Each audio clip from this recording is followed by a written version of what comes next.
I met him August 2015. He just hit me up on Facebook Messenger and was being straight up asking if I would ever be interested in having a sugar daddy and doing sexual things for money. At first I definitely said no, because I didn't want to. I didn't want to have sex with a stranger for money. I didn't want to put myself down like that. And then it just started sounding more and more appealing, especially the money, because at the time it was a lot of money.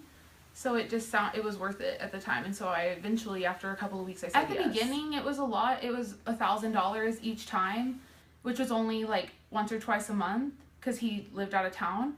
But then eventually, I think he started having some issues with his job, and it just became less and less. And towards the end, I would say like 400 every time. I would give him like oral sex. We would have sex. I would meet up with him wherever he wanted me to. I would stay the night with him in hotel rooms.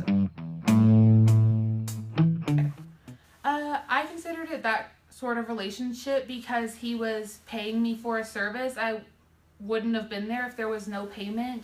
Also, the fact that he was, older than me, and that definitely had an effect on it.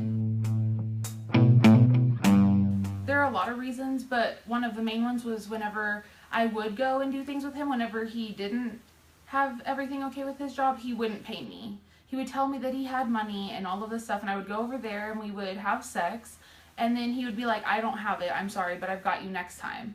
And he kept doing that to me on multiple occasions, and that's using me. I'm not getting any benefit out of that, so that's eventually why I called it off.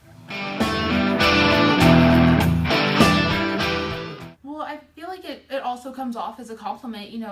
A man thinks that you're beautiful enough that he would pay you to have you. So I think it's a definite confidence booster, and if you're really struggling at the time, like getting $800 for 45 minutes of your time really doesn't sound that bad. Actually, yes. Because it wasn't that bad of an experience overall, and it just got to be frustrating towards the end, and that's why I called it off.